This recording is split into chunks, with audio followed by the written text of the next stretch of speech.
JK 24/7 news में आप सभी लोगों का बहुत स्वागत करते हैं। इस वक्त हमारे साथ LHDC ले के काउंसलर, जो कि चुशूल कॉन्स्टिट्यूएंसी के काउंसलर हैं, श्री कुंचुक तंजिन इस वक्त हमारे साथ जुड़ चुके हैं और आज हम उनसे एक बहुत ही अहम मुद्दे पर बातचीत करने वाले हैं। आप लोगों की जानकारी के लिए बता दें कि हाल फिलहाल में सीमा पर जो है बढ़ती तरक्की देखी गई है, यानी डेवलपमेंट देखी गई है, जिस सिलसिले में आज हम कुंचुक तंजिन जी से बात करने वाले हैं। सर, बहुत स्वागत है आपका।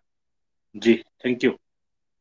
सर, सबसे पहले आपसे ये जानना चाहेंगे कि कुछ दिनों पहले आपने ट्विटर हैंडल पे आपने अपने ट्वीट में ये बयान किया है कुछ फोटोग्राफ्स के द्वारा कि जो हॉट स्प्रिंग है चाइनीज साइड में, very close to the Indian territory, वहां पर पीपल्स लिबरेशन आर्मी द्वारा जो है 3 मोबाइल टावर्स को खड़ा किया गया है।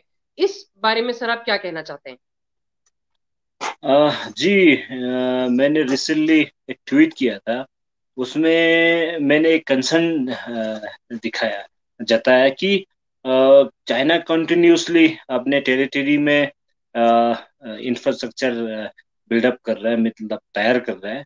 तो उस हिसाब से देखा जाए तो मैंने ये कंसर्न दिखाया कि भारत सरकार भी उस पर काउंटर डेवलपमेंट करना चाहिए, क्योंकि ये पूरा एरिया जो है कॉन्स्टिट्यूंसी के अंदर पड़ता है। चाहे हॉट स्प्रिंग एरिया हो, गोगरा एरिया हो, फिंगर एरिया हो, चाहे रिजंगला रिंचनला एरिया हो, उस हर जगह जो है काफी इंफ्रास्ट्रक्चर की ओर से डेवलपमेंट देखने को मिला दूसरे तरफ से।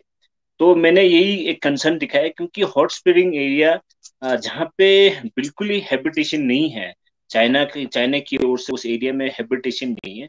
अगर वो उस एरिया में भी इस तरीके का अगर इंफ्रास्ट्रक्चर तैयार करता है, तो नेचुरली तो उस एरिया में भी वो आर्मी का बिल्डअप होना वो तय है। और साथ ही साथ मैंने ये देखा कि चाइना हमेशा जो भी इंफ्रास्ट्रक्चर तैयार करता है वो ड्यूल पर्पस के लिए वो तैयार कर रहे हैं। क्योंकि हमने देखा भी है, अगर लद्दाख की अगर बात करते हैं, तो डेमचोक में जिस तरीके से हमारे डेमचोक विलेज और दूसरे डेमचोक में उन्होंने इंफ्रास्ट्रक्चर तैयार किया हुआ है, वो सिविलियंस के लिए उन्होंने तैयार किया है, तो उन्हें बताया गया। लेकिन जी बाद में वो जो है मिलिट्री वहां पे बैठने बैठने बैठा हमने देखा है। तो इसी तरह ना सिर्फ लद्दाख है, बाकी जो अरुणाचल है, उत्तराखंड है, स्कीम है, हिमाचल है, हर जगह जो है वो ड्यूल यूज के लिए इंफ्रास्ट्रक्चर तैयार कर रहे हैं।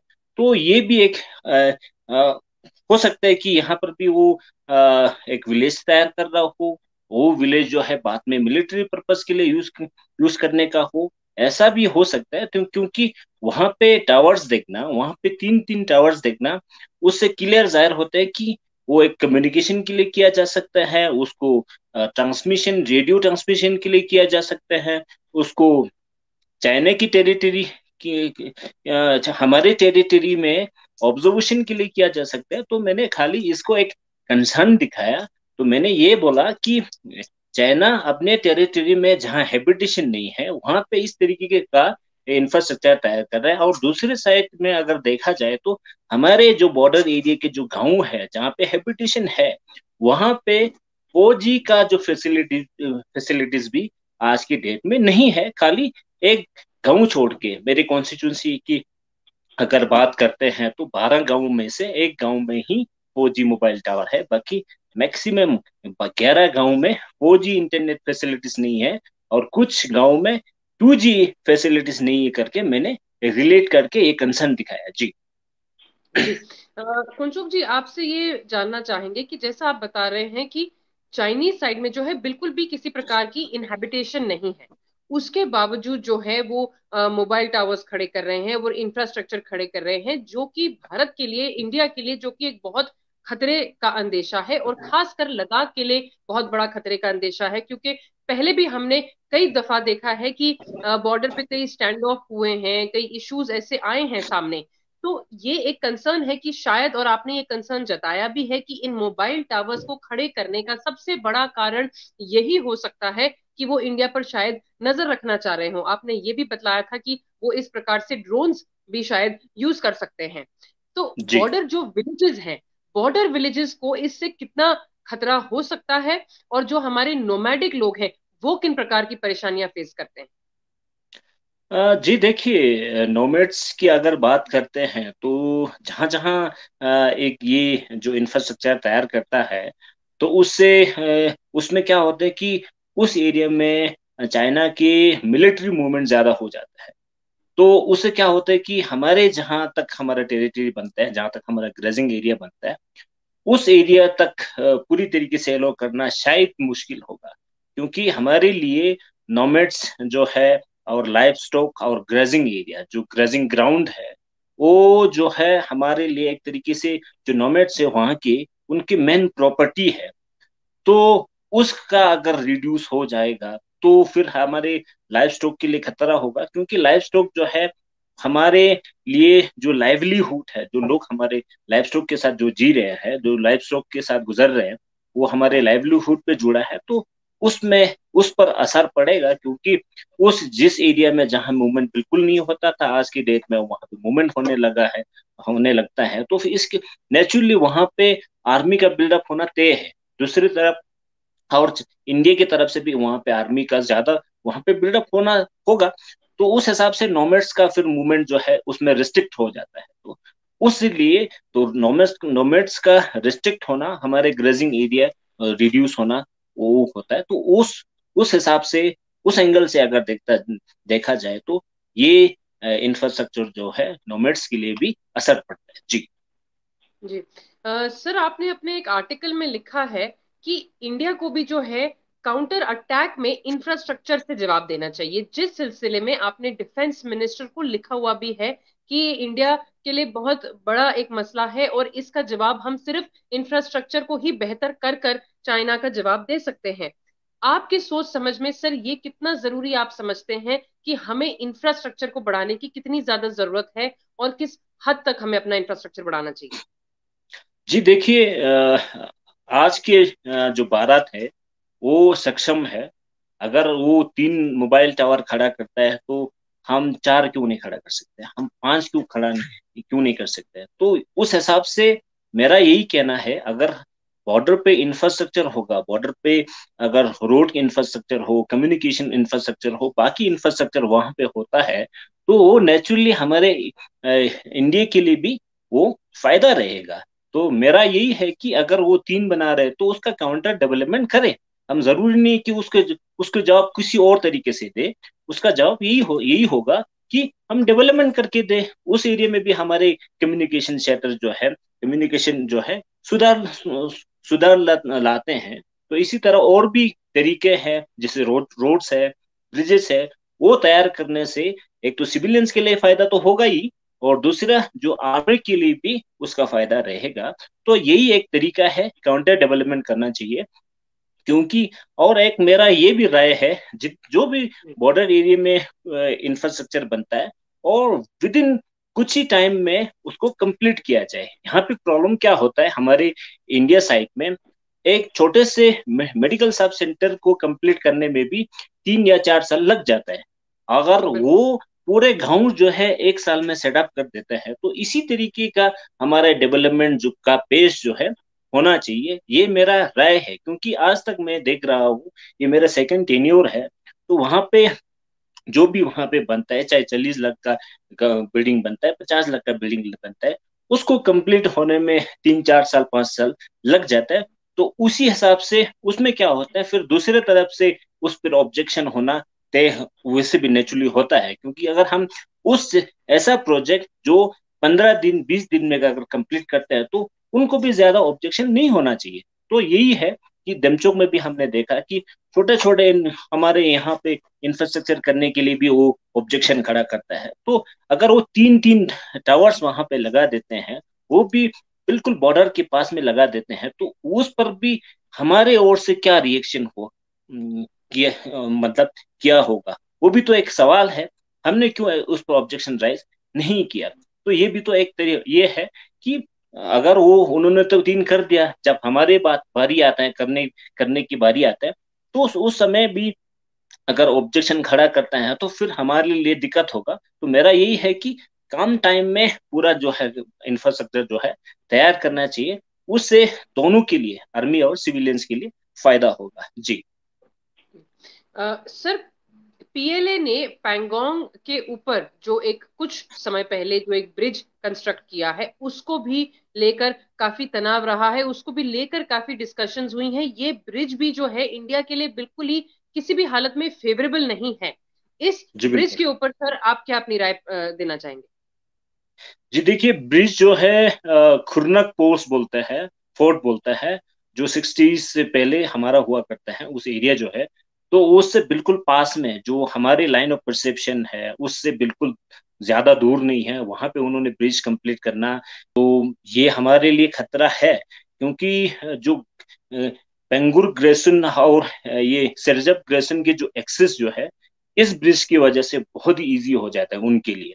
नहीं तो वो पूरे रुदोक से घूम के फिर फिंगर एरिया तक पहुंचता है। तो अभी ये पंगुर और पेंगुंग के जो एक्सेस जो है, इसी ब्रिज की वजह से बहुत ही इजी हो जाता है। तो वो हमेशा यही करते हैं कि अपने एरिया, अपने कुछ आपस में, जो मैंने जैसे बताया, पेंगुंग हो चाहे सिरजप एरिया हो, बाकी हॉट स्प्रिंग एरिया हो, उस सभी एरिया में एक इजी मूवमेंट, इजी एक्सेस देने की कोशिश कर रहे हैं। तो इसी तरह हमारे भी यही कोशिश होना चाहिए। अब हो भी रहा है, ऐसा नहीं, मैं ये नहीं कहूंगा कि कुछ नहीं हो रहा है, बहुत कुछ हो रहा है हमारे ओर से भी।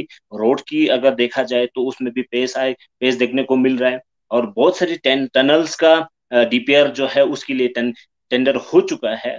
और वो डिफेंस पॉइंट ऑफ व्यू से और सिक्योरिटी पॉइंट ऑफ व्यू से बहुत ही इंपॉर्टेंट है, उस पर काम हो रहा है। तो हमारे तरफ से भी रोड, बहुत सारे ब्यूरो का जो बीआरओ का जो रोड्स है उस पे तेजी जो है देखने को मिल रहा है। तो पेंगुंग बिल्कुल कंसर्न है, क्योंकि इसमें हम 60-40 हो या 35-65 जो शेयर करते हैं, तो वहां पर उन्होंने एक ब्रिज बनाना तो हमारे लिए खतरा होगा ही होगा, क्योंकि वो बिल्कुल हमारे लाइन ऑफ, जो हमारे परसेप्शन, वहां वहां वहां पे बिल्कुल पास में उन्होंने ब्रिज बनाया है। तो वो हमारे लिए बिल्कुल कंसर्न है, क्योंकि सबने उस कंसर्न जताया भी, क्योंकि वो जी। उस एक्सिस के हिसाब से देखा जाए तो उनकी मूवमेंट एकदम से फिंगर एरिया तक पहुंच सकते हैं, पहले जिस तरीके से पहले वहां से घूम के करना पड़ता है। तो वो हमारे लिए बिल्कुल चिंता की विषय है।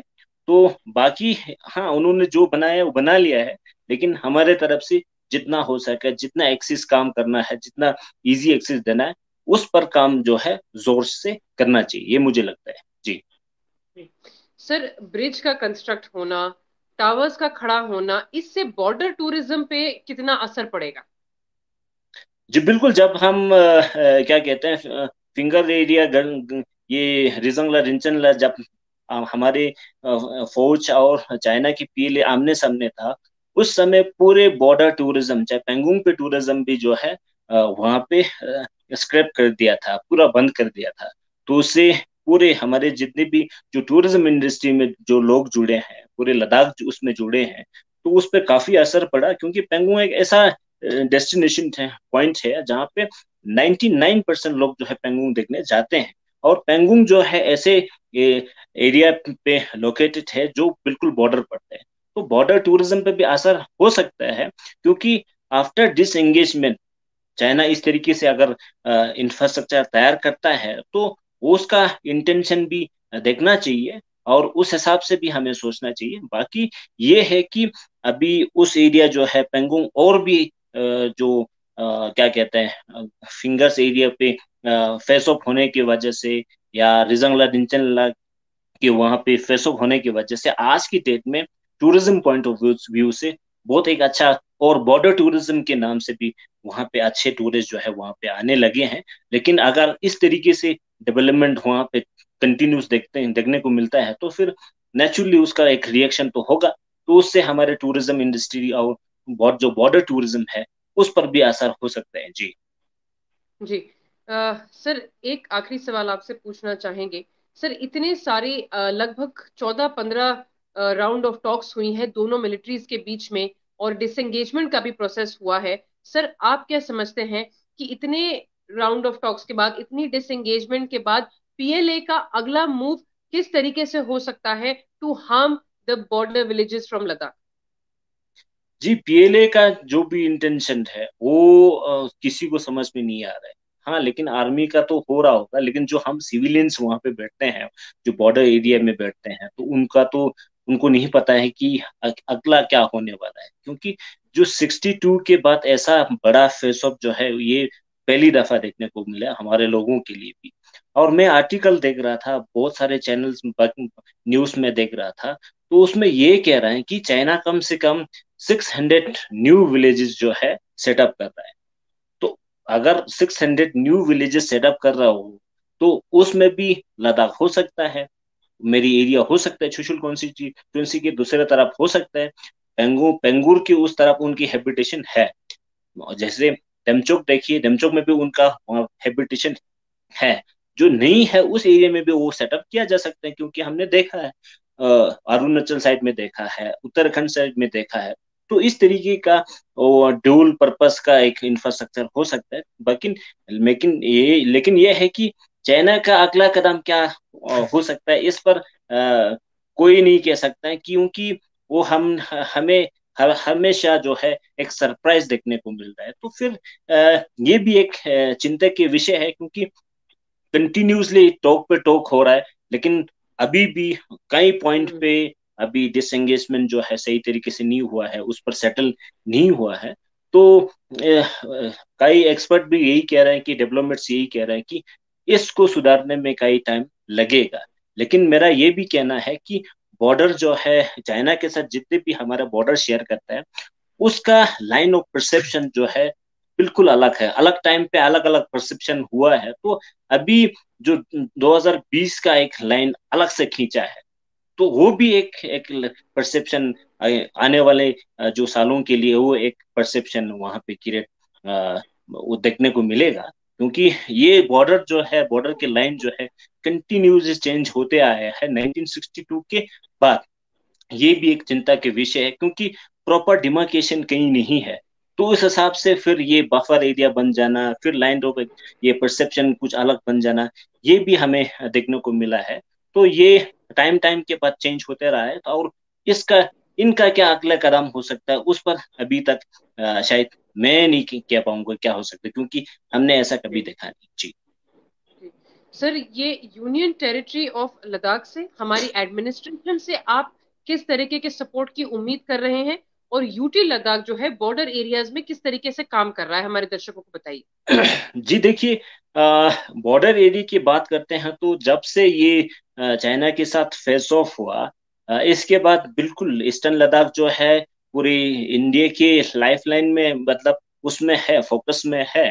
तो आज के डेट में जो भी छोटा मोटा इशू होता है बॉर्डर एरिया में, वो तुरंत एक तरीके से वायरल हो जाता है, मतलब फोकस में आता है। तो वैसे भी ईस्टर्न लद्दाख जो है पूरे इंडिया के लिए बहुत ही एक इम्पोर्टेंट एरिया है, क्योंकि एरिया के हिसाब से देखा जाए तो 60,000 स्क्वायर किलोमीटर जो है एरिया वहाँ पे फैला हुआ है। पॉपुलेशन बेशक कम है, लेकिन एरिया बहुत ही इम्पोर्टेंट वो करते हैं इंडिया के लिए।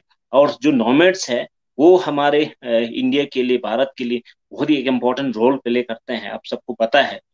क्योंकि नोमैड्स जो है second guardian force of the nation है। और जब ये 2020 में जो फेस ऑफ हुआ, उस समय मेरे कॉन्स्टिट्यूएंसी की 3 पंचायत हल्का से हर घर से जितने भी लोग हैं वो निकाल के लोगों के लिए आया है, भारत भारत सरकार की आर्मी के लिए हेल्प किए हैं। और अभी यूटी प्रशासन और लद्दाख ऑटोनोमस डेवलपमेंट काउंसिल की ओर से भी, और मिनिस्ट्री ऑफ होम अफेयर्स से एक पैकेज जो है पहले से ही वो सैंक्शन हुआ है। चंगतांग रीसेटलमेंट प्रोजेक्ट करके 245 करोड़ का एक पैकेज जो है पहले से हुआ है, उसका एग्जीक्यूशन जो है आज की डेट में हो रहा है। और रिसेंटली हमने देखा कि पार्लियामेंट में फाइनेंस मिनिस्टर जी ने एक पैकेज जो है अनाउंस किया था पूरे 5 स्टेट के लिए, जो वाइब्रेंट विलेज प्रोग्राम करके 2,744 करोड़ का एक पैकेज जो है अनाउंस किया था। वो भी आने वाले सालों में इसका भी एग्जीक्यूशन करना है। और मेरा यही कहना है और उम्मीद भी है यूटी एडमिनिस्ट्रेशन से कि कई चीजें जो है अभी भी सुधार आने की जरूरत है, लाने की जरूरत है। जैसे कम्युनिकेशन के जो बात मैंने पहले भी जिक्र किया था, वो जी उसमें बहुत ज्यादा जरूरत है कि उसमें तेजी दिखाना, और हर घर तक, हर गांव तक 4G इंटरनेट वहां पे पहुंचाना जो है यूटी एडमिनिस्ट्रेशन का एक जिम्मेवारी समझता हूँ। और ईस्टर्न लद्दाख में जो दुर्बुक सब डिवीजन है या न्योमा सब डिवीजन है, जो 60% जो गांव है अभी भी 24/7 लाइट जो है वहां पे नहीं है। तो वो भी नॉर्दर्न ग्रिड से कनेक्ट करना या अलची प्रोजेक्ट के साथ कनेक्ट करना, ये भी एक यूटी एडमिनिस्ट्रेशन का एक मैं जिम्मेवारी समझता हूँ। और जल जीवन के तहत आज के डेट में हर घर नल जो है पहुंचा रहा है। और एजुकेशन सेक्टर में बहुत सारे काम करने की जरूरत है। हेल्थ इंफ्रास्ट्रक्चर बहुत सारे वहाँ पे काम करने की जरूरत है। कुछ चीजें जो है ले से बिल्कुल अलग प्रॉब्लम जो है, चंगतांग में अलग प्रॉब्लम है, आपने देखा भी है। वहाँ की वर्किंग सीजन हार्डली 4 या 4.5 महीने का होता है। तो उस हिसाब से ध्यान देना चाहिए। और बाकी मैं ये भी समझता हूँ, और चंगतंग के जो एडमिनिस्ट्रेटिव सेटअप है या जो भी है, उसमें पूरी तरीके से वहां पे फिलअप होना बहुत ही जरूरी मैं समझता हूँ। ये जो चीज जो है यूटी प्रशासन को स्पेशली गौर करके चंगतंग को अटेंशन देना चाहिए, क्योंकि चंगतंग डिजर्व करते हैं। आज की डेट में पूरे रीजन, 3-4 रीजन है, जैसे हम नुब्रा रीजन हुआ, शाम रीजन हुआ, ले ले अराउंड ले हुआ, और चंगतंग रीजन की अगर तुलना करते हैं तो चंगतंग रीजन कई चीजों से पीछे हैं। कम्युनिकेशन, हेल्थ, एजुकेशन इंफ्रास्ट्रक्चर, और मैंने बोला ये लाइट का, उस क्षेत्र में ज्यादा ध्यान देना जरूरी है, क्योंकि हम उस परिस्थिति से गुजर रहे हैं। अगर हमारे पास आज के डेट में जो बॉर्डर के गांव, वहां पे लाइट 24/7 है, नहीं है। वहां पे 4x4 फैसिलिटी आज की डेट में वहां पे है, नहीं है। कुछ जगह पे 2G फैसिलिटीज नहीं है। तो उस हिसाब से यूटी प्रशासन और लद्दाख ऑटोनोमस डेवलपमेंट काउंसिल जो है स्पेशली चंगतंग एरिया में ध्यान देने की जरूरत है। और उम्मीद भी है कि वो इस आने वाले वर्किंग सीजन और 1-2 सीजन में इस चीजें पे ज्यादा काम जो है देखने को मिले। जी। जी। जी सर, हमारे साथ जुड़ने के लिए बहुत बहुत शुक्रिया आपका। जी धन्यवाद, थैंक यू। ये थे हमारे साथ श्री कोंचोक स्तानजिन, LAHTC ले काउंसलर, जिन्होंने आज काफी विस्तार में अपनी कॉन्स्टिट्यूएंसी की परेशानियों को हमारे सामने रखा है, और बॉर्डर एरियाज किस परेशानियों से गुजर रही हैं, और बॉर्डर एरियाज के जो गांव वाले हैं, जो नोमैडिक लोग हैं, और किस तरीके से PLA जो है बॉर्डर पर इंफ्रास्ट्रक्चर को डेवलप करती जा रही है, इस बारे में उन्होंने काफी विस्तार में आज पब्लिक के सामने बातें रखी हैं। बने रहिए, ऐसे अपडेट्स आप लोगों तक लगातार पहुंचाते रहेंगे। JK 24/7 न्यूज के लिए मैं जैनब संधू।